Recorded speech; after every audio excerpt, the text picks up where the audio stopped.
Hi,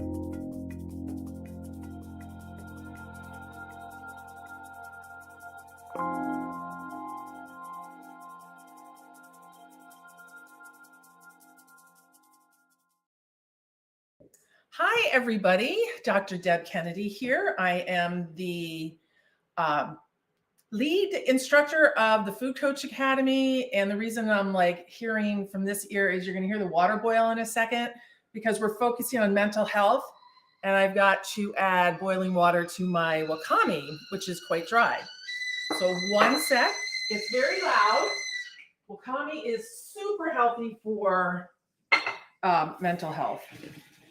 And we're just going to make sure by the time we get back into the kitchen, it is not going to be dry anymore. Wonderful. Okay. So today's about mental health.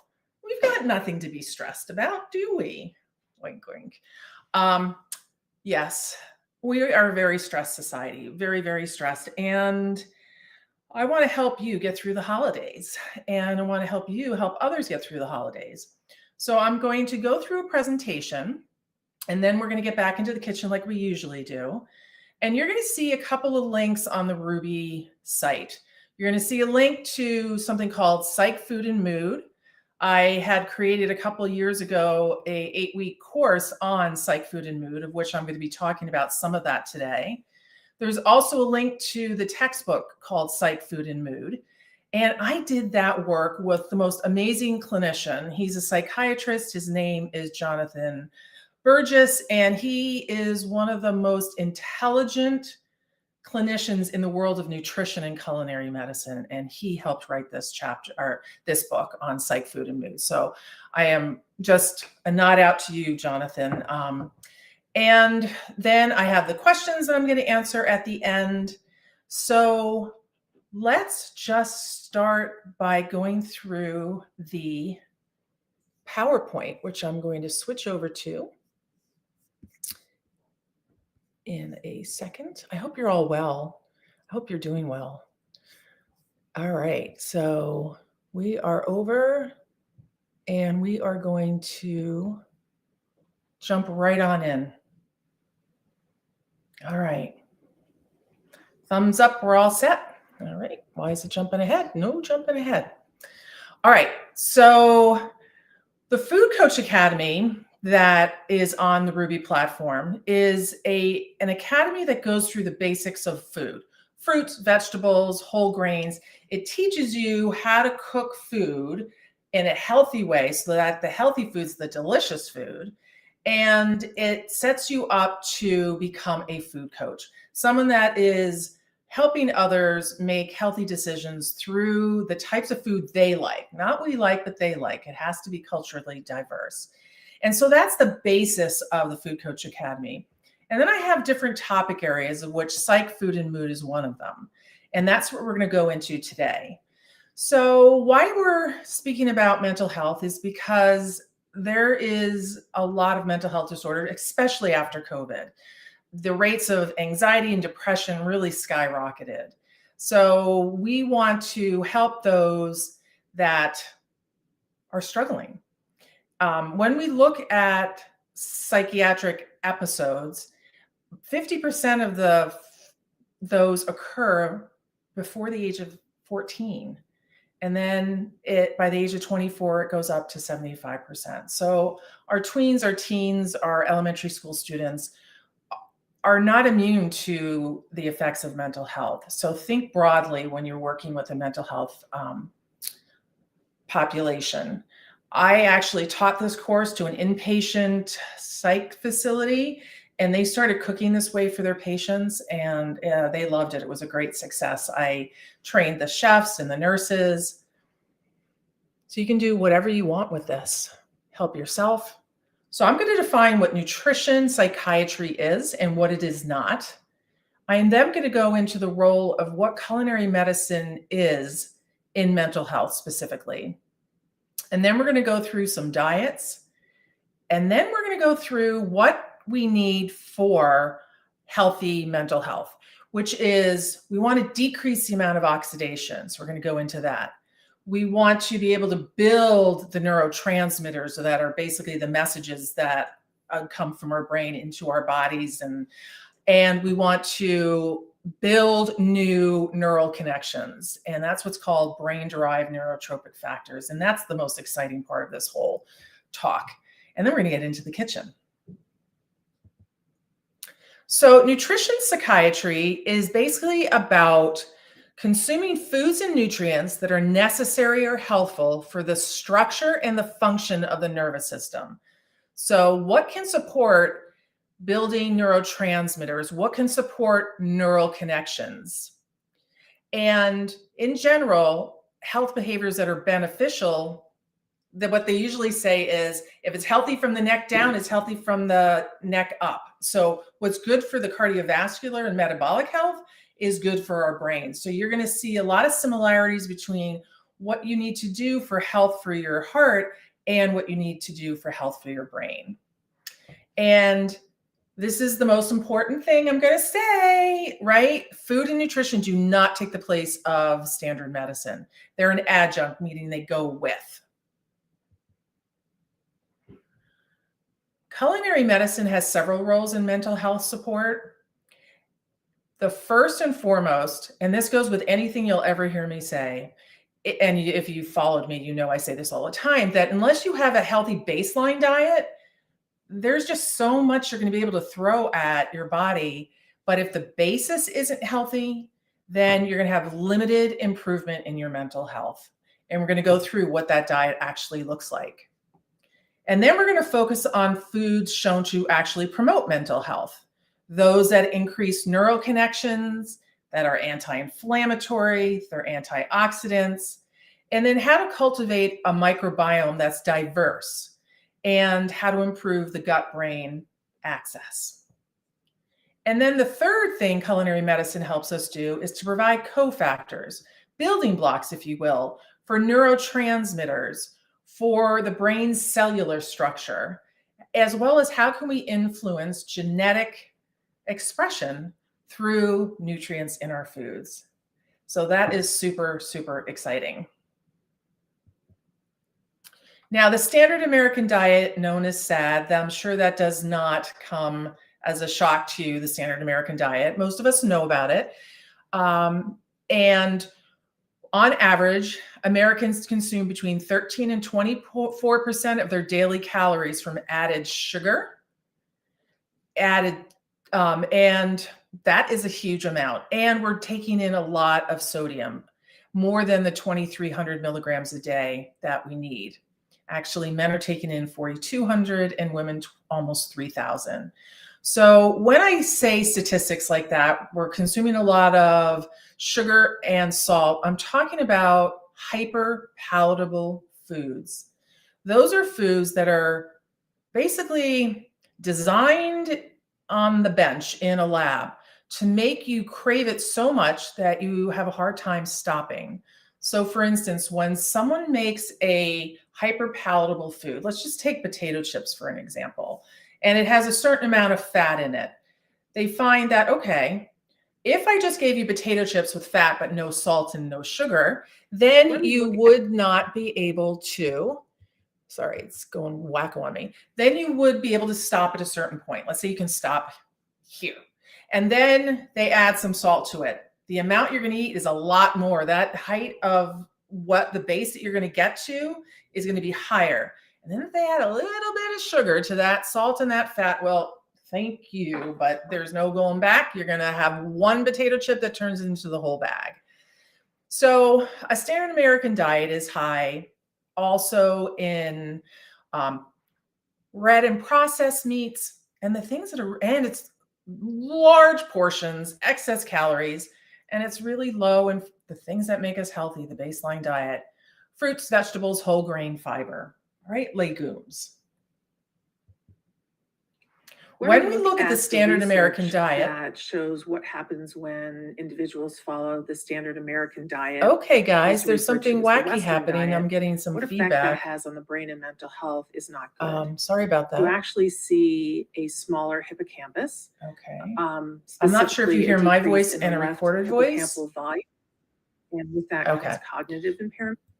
All right. When we look at no, what's happening, people? I do not know why it's doing that.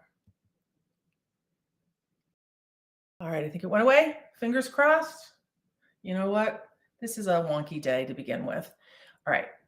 We see that the memory center of the brain, the hippocampus, is smaller when you follow a standard American diet. That the high fat and sucrose levels decrease the ability for you to make neural connections.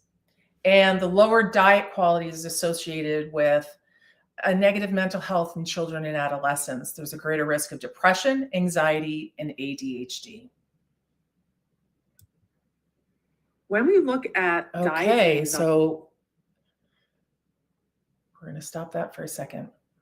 When we look at diets for anxiety, we're looking at diets like the Mediterranean diet. We're looking at diets like a traditional Chinese diet, a traditional Australian diet. If you don't know what that is, it's high in vegetables, fish, and whole grains. The diets that are high in fatty fish, the omega-3 fats are really, really important for brain health. It helps the membranes become more fluid so that transmission of messages go through much easier. And the lacto-ovo-vegetarian diet. There's one specific diet called the MIND diet that was a combination of the Mediterranean diet and the DASH diet to lower blood pressure. And that one there's cookbooks on that. So if you're really interested in cooking for your brain health, get a cookbook on the MIND diet. when we look at All right. So now we're going to look at what is the base of a mental health diet. We're looking at 2 to 3 servings of fruit a day. With the MIND diet, they focus on making sure you get at least 2 servings of berries a day. Berries are super powerful for the brain. So I actually have berries every day. Why? Because I have a history of Alzheimer's in my family. My aunt and my grandmother both had it. My aunt has it now. And I know one of you asked a question about that, and we'll get to that at the question and answer. So make sure you get a lot of berries. With vegetables, the green leafy vegetables are powerful for the brain as well. And in the MIND diet, they recommend getting those almost every day. We're looking at whole grains. So as you see, you've seen this diet again and again in terms of what is a healthful diet overall. With proteins, we're looking at proteins that don't have the solid fats, the saturated fats. And we're looking for protein that can provide some omega-3s, like your fatty fish, like salmon. Legumes are super healthy for the brain. And then when we look at fats and oils, we're looking at the liquid fats and oils, right? We're not looking at the solid fats. So olive oil, that's a big part of the Mediterranean diet, which informed the MIND diet. When we're looking at dairy, fermented products are really great, and you'll find out in a minute, because what the gut likes, the brain likes. So fermented foods really feed the gastrointestinal tract, and when it is happy, your brain's happy. And it's about decreasing sodium and sweets. And if you're going to drink alcohol, really limit it to the 1 a day. So that's your base diet. Now, a lot of you might not be starting there, or you're going to have clients that are not starting there. So then you take the procedure that we have in the Food Coach Academy, and you have people work on one of these 9 at a time. Okay, let's just work on fruit this month and maybe add some berries. And then when they get good at that, then you add vegetables. So creating a healthier base of your diet can happen at the same time that you're introducing mental health, protective, and supportive food. When we look at the health of our brain, we're looking at oxidative stress and we're looking at inflammation. Oxidative stress is just what happens by living. By running, moving, eating, we create what's called free radicals. Those are called reactive oxygen species. And all that means is that we're creating, through these metabolic processes like the Krebs cycle, for instance, or oxidative phosphorylation, when you have amino acids or glucose or fatty acids and they go through metabolizing, they throw off the single electron. And the single electron is not very fun to be around because it's missing its other electron. It does not like to be single. It needs to be in a pair. It's going to grab that electron from something else. going to grab it from your cell wall. You're going to grab it from some type of other protein. And by doing that, it creates damage in the structure of your cells. And the brain is particularly vulnerable when it comes to oxidative stress. And that's because there's a lot of fat there. And fat is what reactive oxygen species, the free radicals, like to attack. It also has a very high energy requirement. So it's going through these metabolisms again and again and again and again, throwing off more of these single electrons. And it also has a low level of antioxidants. Your antioxidants, that you've probably heard that term before, basically sacrifice themselves and give up that electron so that it doesn't do the damage. So making sure there's enough antioxidants in our diet every day is crucial for everything, especially for our brain. Now, our brain likes one certain type, it's really high in one certain type of antioxidant, and we're going to go through that in a minute. So when we have those damaged neurons, we're going to not cell signal as well. We're not going to be able to grow new connections, and we're not going to have as much serotonin, dopamine, and norepinephrine, the neurotransmitters. And this all plays a part in the development of schizophrenia, Alzheimer's, depression, epilepsy, Parkinson's, and other psychiatric disorders. So oxidation needs to have your antioxidants to prevent that stress. In the central nervous system, the brain, glutathione is the most prominent one in the central nervous system. And you see that it is high in cruciferous vegetables like Brussels sprouts, cauliflower, green leafy vegetables that we talked about, including watercress, garlic and onions. Some plants that actually contain glutathione are asparagus and avocado, cucumber, green beans, and spinach. The ones I mentioned above, they help support the development of making glutathione. And then the plants that actually have the whole glutathione in them are the ones that I just read. To prepare, you want to make sure that you, especially with the cruciferous vegetables, they're eaten raw or mildly steamed and not frozen, because then you can destroy some of the nutrients needed to create that antioxidant. When one follows the Mediterranean diet, there's a higher plasma glutathione level. And then polyphenols, also other types of antioxidants, are high in grapes, wine. There we go with chocolate again. Apples, pears, and cherries. They are also anti-inflammatory as well as being an antioxidant.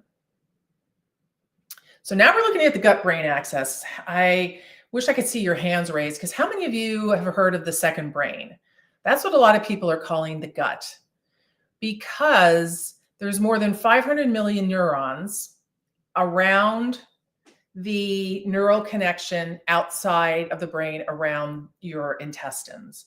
And it acts as its own brain, right? The microbiome within the gut, I hope I'm not getting too complicated. I tried to make it as simple as possible. But basically, your gut can act independently of your brain, and your brain can act independently of your gut. But they both really influence each other. The microbiome is what makes a healthy gut. A healthy gut makes a healthy brain. Now, for your gut to be healthy, you need to have nutrition for the gut, right? And the nutrition for the gut has to do with fermented foods. They love fermented foods. I'm trying to make sure that I don't get this too complicated for you. So when you have a gut that has what's called, it's kind of cracked, there's leaky, things are leaking in there because you're not eating healthy food that supports the gut. So you're not eating a lot of fruit, vegetables, especially fiber. If you're not doing that, your gut lining gets really unhappy, it kind of cracks, and then protein molecules that are bigger than are allowed or supposed to get through the intestine actually get in, and they cause havoc absolute havoc. So making sure that your gut has enough fiber and enough fermentation type of foods like yogurt and kimchi, and we'll go over those in a second, is really important. And there's a connection there. If you have irritable bowel syndrome, you have an increased risk of stress, anxiety, and depression. So let me say that again. Your gut and your brain are connected. Irritable bowel syndrome in your gut is linked to stress, anxiety, and depression. And some doctors actually treat the depression to treat irritable bowel syndrome. When we look at the incidence of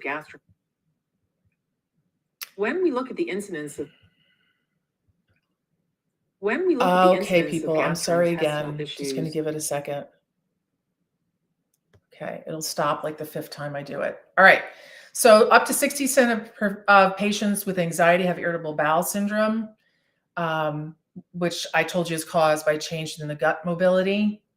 So when you are treating somebody or one of you has anxiety, depression, making sure that you pay attention to your gut when you're eating something. If it doesn't feel right, it makes your gut feel bloated or painful. Pay close attention to that, because that is your message from your body, which never lies, saying that what you just ate doesn't really agree with me very much. And if you keep eating it, I'm going to break down. Not a total breakdown, but break down enough that we have these large particles getting in, and that's not good. When we look at So what is anxiety? We're going to look at neurotransmitters, and those are the messengers for mental health. It goes between our brain makes neurotransmitters and our gut makes neurotransmitters. And this blew me away when I first heard it. Like 90% of the serotonin that is in your body is created in your gut. Let me say that again. Most of the serotonin that you have is created in your gut. It doesn't get to the brain because it can't pass what's called this blood-brain barrier. They're like, nope, you're not getting through here. But to make serotonin, you need a source of tryptophan. And you can see in this slide, there's a lot of other types of nutrients that you need to make tryptophan into serotonin. We're talking vitamin C, B vitamins, zinc, magnesium. Each one of those, you eat a food high in that, is going to support making serotonin. And to make dopamine and norepinephrine, you need the amino acid tyrosine. And you'll see on the list there foods that are high in tryptophan and in tyrosine. And you could be on a total plant-based diet and have sufficient cofactors to be able to make neurotransmitters. So now we're going to take a look at dopamine, because I know, Mara, you asked about that specifically. So it's a key nutrient, and it is released when we eat a lot of fat and sugar, right? So we all know if we want a high, we can eat a bag of chips or a bunch of candy, and as high as we go up is as fast as we come down, right? And that creates, because it makes dopamine, but there's a better way to do it, a healthier way to do it that doesn't rely on hyperpalatable foods. And you'll see I listed foods that are high in tyrosine right here. In the slide before, you saw that tyrosine is needed to make dopamine. So creating maybe even a smoothie, and we're going to make one today, that is high in, that you might have high in tyrosine, like avocado and banana and pumpkin seeds, and also fermented products, is going to help you make more dopamine, and not in a way that becomes addictive. Now, this to me was super exciting. I learned this actually when I made the book with Dr. Burgess, and I was taught when I was in school that, you know, once you don't have a connection between your cells and your brain, you lose them, and you lose a certain amount every year. And then when you start to age, then you end up getting dementia and all that, but that's not true, right? So brain-derived neurotropic factors are really what's considered miracle grow for the brain. And what that means is, you see two pictures here. And It's like a wheel with all these spikes. The spikes is what connects one neuron to the other. It's the dendrite and the axon. But when you have neuroplasticity, it means that you have many different roads to get to the same place that you need to be. So part of depression is what's called limited narrow thinking. Things are never going to get better. I will never get a date. I'm never going to make enough money. That is rigid thinking, right? But when you have enough connections between your neurons, there's many ways to get to your goal. You start to think about, well, maybe if I went here, I might meet somebody. And maybe if I sign up for this, or I do this, or I do that, you can get to where you want to be. So making sure that you have enough food that provides the nutrients for these miracle grows for the brain is super important. Now, when we're looking at it, the ones that are the best at this are curcumin, which is the active ingredient in turmeric, right? And when we have turmeric, we always need black pepper. If you follow me, you know why. It increases the availability about 2,000%. And curcumin has been shown to improve depression with an effect size, meaning as much as antidepressants. It also has anti-inflammatory and antioxidants. So I'll take this down a level. I add turmeric, curcumin to almost everything I make now. My soups, my stews, my smoothies. And you're going to see I'm going to do that in a minute. Also, what we see is that zinc is needed for flexible thinking as well. And that is high in legumes, pumpkin seeds, some nuts, fish, and shellfish. So to summarize, eating a healthful diet means getting enough fiber and eating a healthful diet for the brain, especially, right? It's fiber, it's your fermented products that provide the pre and probiotics. It's making sure there's enough antioxidants and anti-inflammatories. You're not going to replicate that if you go out and you buy a whole bunch of supplements. You're not going to find that when you add those supplements to an unhealthy diet that you're going to get the same effect. There's one way, and it's through a baseline healthful diet. All right, so let's look at how we can prepare food that supports mental health. So you have your prebiotics, and basically what those are that's food for your probiotics. And so whole grains, bananas, onions, garlic, artichokes, that helps support the probiotics, the bacteria in your microbiome. Your microbiome love it. That's their junk food, right? And then you can get the probiotic directly from yogurt and from the fermented foods that you see here on this list, like sauerkraut, kombucha, kefir, natto, miso, tamari, kimchi. And making sure you get enough of those every day would just either make sure that you have either some yogurt or some type of fermented vegetable every day, or if you like things like natto, which I do not, that would also suffice. Now we're looking at foods high in glutathione. They're the cruciferous vegetables, the garlic and shallots.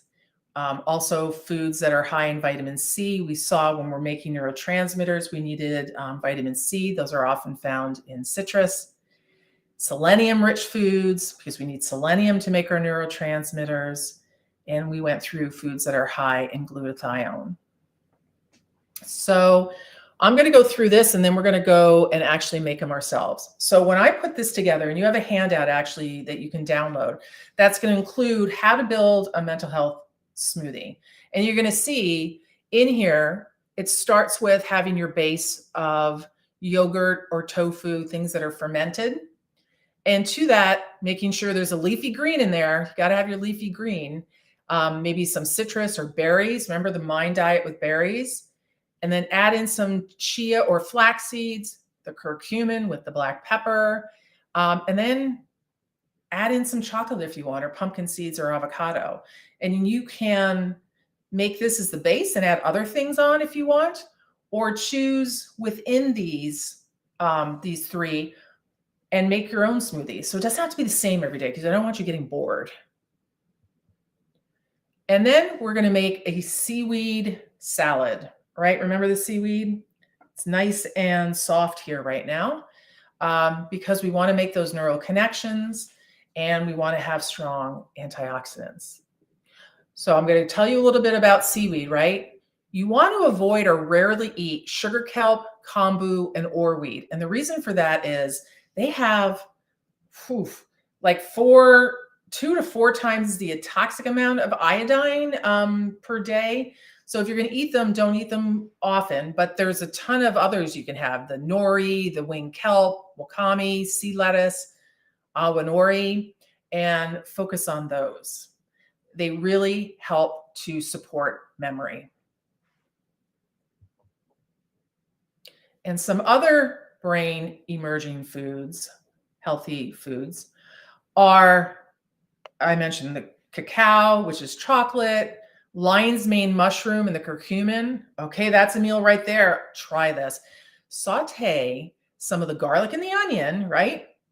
And the lion's mane mushroom with curcumin and black pepper. Ooh, la la, that's going to be delicious. And that's just going to really boost your mental capacity. And then your sea vegetables. So while I drain my wakame of the water, just take a look at what Psych Food and Mood allows you to learn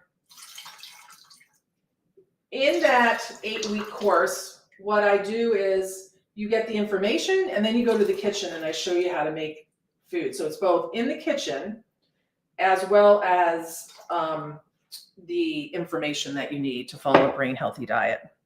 All right, I just did that. So right now we are going to switch over to the cutting board.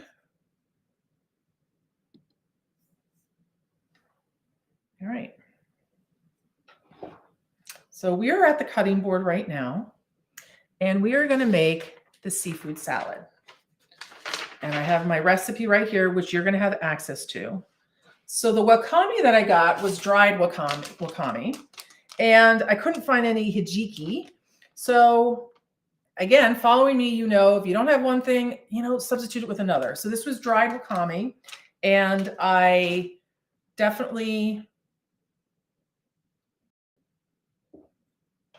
soak this in water. So now it's nice and soft. And that's the base. So what we want to do first is we're going to make an amazing dressing. So in this bowl, I am going to add the oil, the vinegar, the soy sauce, the ginger, the garlic, and the red pepper flakes. So I have that all here. Optional to taste, I am going to add, because I'm a puppy when it comes to spice, not too many red pepper flakes. You can add as much as you want. So that's not really anything that you have to be careful that you don't add too much of unless someone doesn't like the spice. And then to this bowl, we are going to add a garlic clove. Depending on how much garlic you like, you can add more or less. Now in the recipe, you're gonna it said to use 25 grams of seaweed. If you have a scale, you can do it that way. If not, it's a little over a half a cup. Now I got the wakame that wasn't in strips. I got the ones that were in little pieces, which I prefer, less work. All right, so now we are going to take my handy dandy garlic press and we're going to mince up the garlic. Now, if you take a class in genomics, you'll know that if I let that garlic sit for 10 minutes, it's going to have even more health benefits than if I don't. All right, so we're going to add that to our bowl, our minced garlic. Yum. And then we are going to grate ginger. You ever seen ginger like that? That is fresh ginger. And we're going to grate a little bit of this into the bowl. So I am just going to take this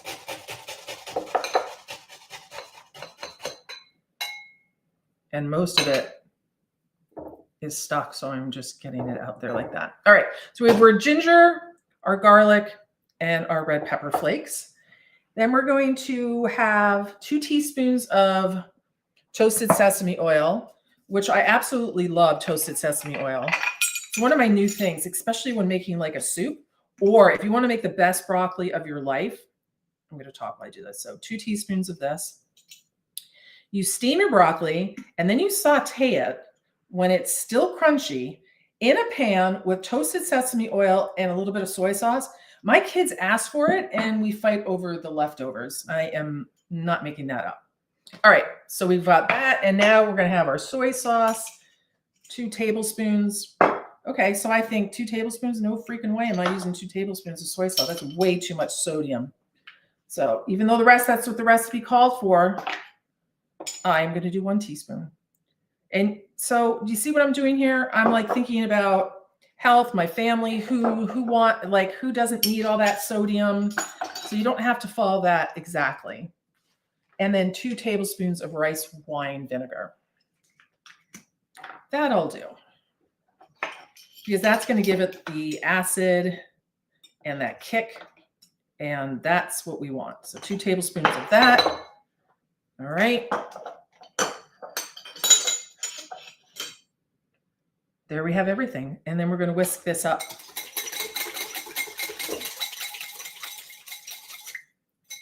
And it doesn't have an emulsifier like mustard, so it's not going to thicken up. It's going to stay pretty liquidy.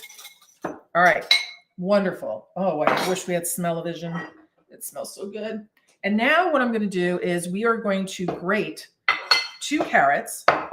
Because if you just had, and I like this because seaweed's okay, but it's not like I want to have just seaweed when I'm eating a seaweed salad. It's too much seaweed for me. But when you get and you add 2 carrots to it, then I'm getting out of breath here. This is hard. You could also do this with, I'm not going to do it all right now, but you'll see. So you do 2 carrots. I'm going to add this to my bowl.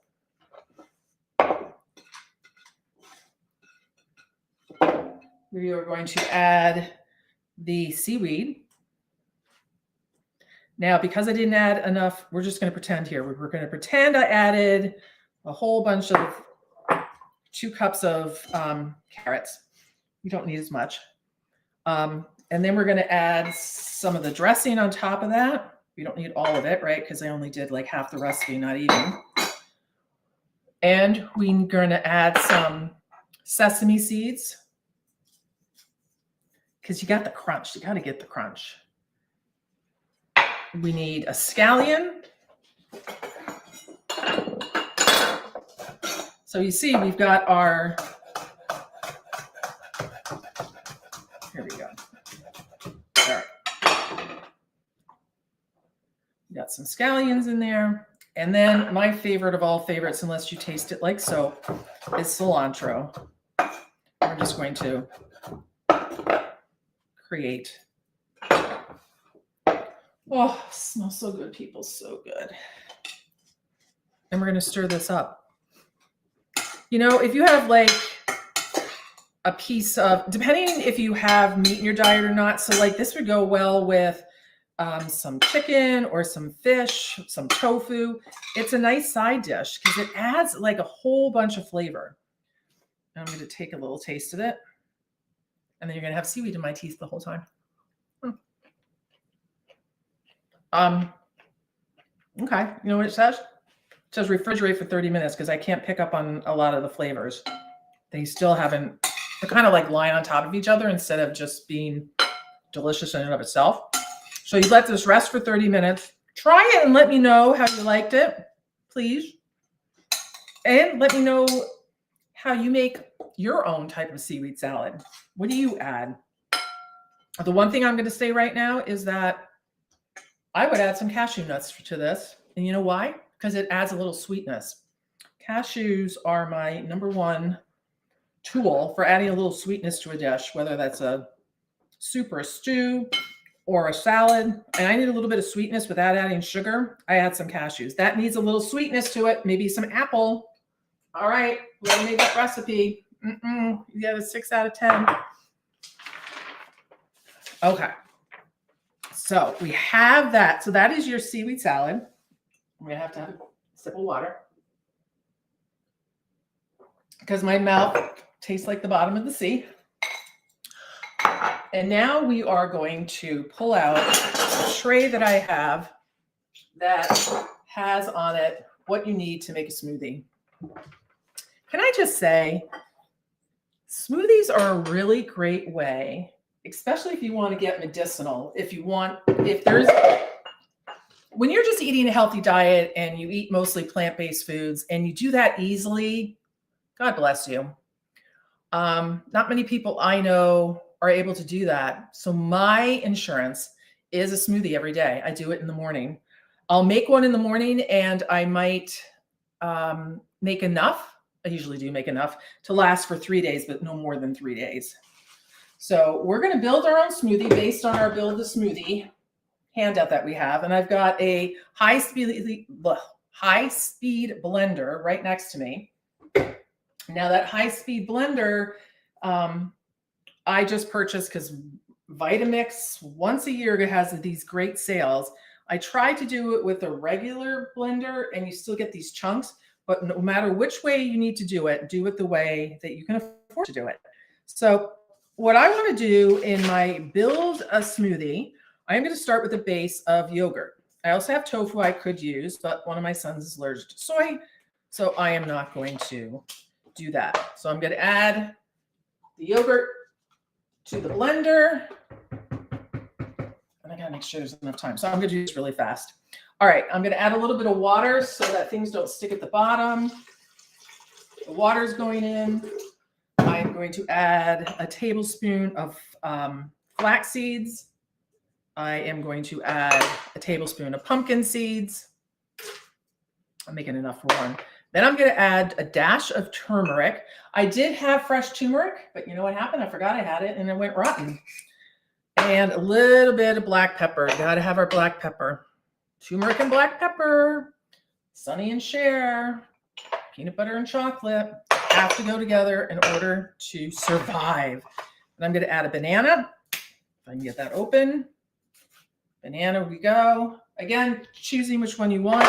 I am going to have Swiss chard.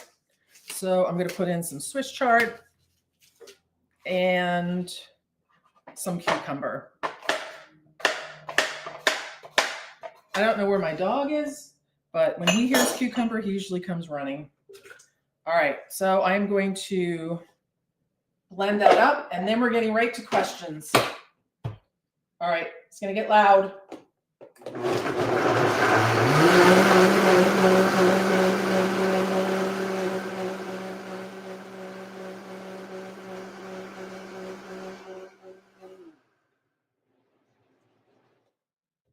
So you're supposed to blend it for a minute, but you'll see what I mean, especially if you don't have a high-speed blender with giving it enough time.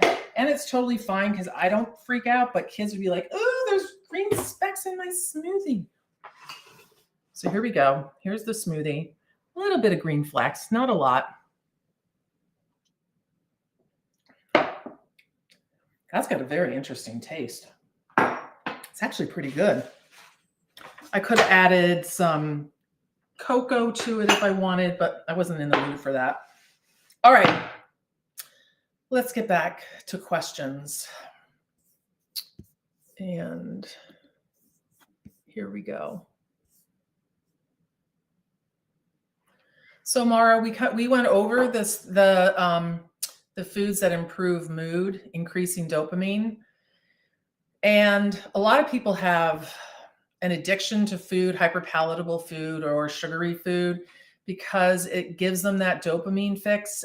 So the first thing that is required, to be honest with you, is to be able to come off of those foods to create a baseline and then create a healthy mood, not one that's artificial based on consuming foods that are unhealthy for us that spike our dopamine levels. All right. Now we have Lynn. I have an 85-year-old mother with Parkinson's. Are there cooking strategies for mental health to ward off or slow down dementia due to Parkinson's? I am really, really sorry, Lynn. I know what you're going through. My 82-year-old aunt is in later stages of Alzheimer's. And this is what I'm going to say. It depends what stage your mother is in. If she's in a phase where she knows what she's doing and can make choices over her health and what she eats, then yes, you could promote maybe giving her one of those smoothies. Make a smoothie that's, full of antioxidants and creates brain-derived neurotropic factors and all of that. So build a smoothie for her every day. And if you can give her that, that'll help a little bit. But this is a wicked, wicked disease, both of them. And after a certain point, really, it's about getting enough calories into an individual. When we work with individuals with illness, there's a different strategy we have with prevention versus treatment. And in treatment, there's a different strategy we have depending on how serious the disease is. So you have to look at what the capacity of your mother is right now. And if she will take a smoothie, great. And God bless you both. All right, Eugene, you got a couple of questions here, and hat off to you that you attended a health summit in your cities, and the doctors and the elected officials mentioned in more rural areas the chronic diseases are left untreated due to lack of knowledge. Is there a grant to support food as medicine training I can share in the community?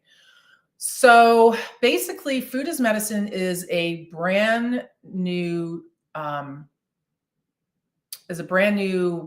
initiative in the United States. And some states, and I'm not familiar with where I attended summit in you say our city. So I'm not sure what state you're in, but different states have Medicaid and Medicare that can actually pay for healthy food. And usually when healthy food is given, you have either a dietitian or a cook showing people how to cook that way.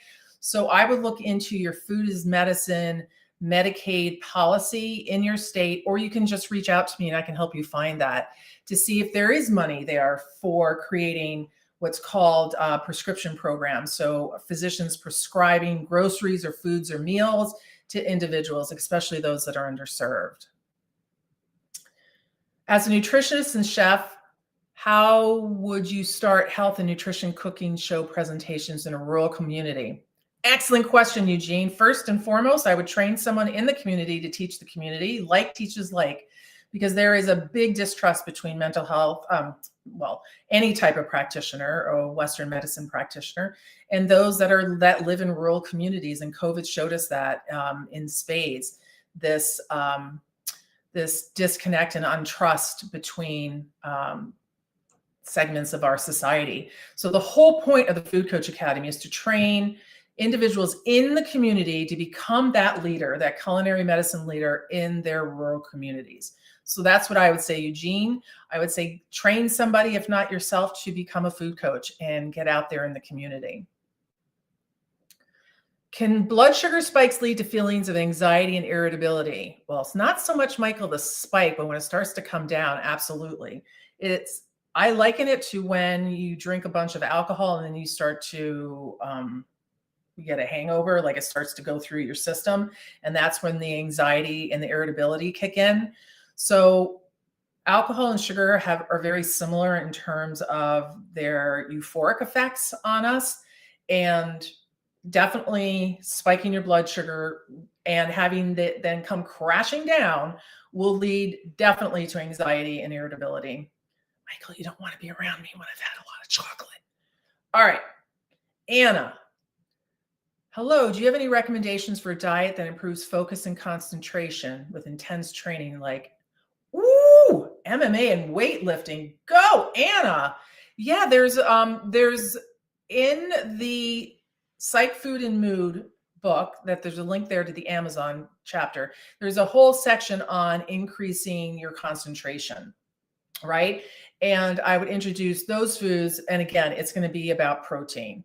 And if you can get enough protein from partly if not all, although it's really difficult if you don't know what you're doing when you are a master athlete to get enough protein from just plant sources. You can, research shows that you can, but it takes a lot of concentration and learning.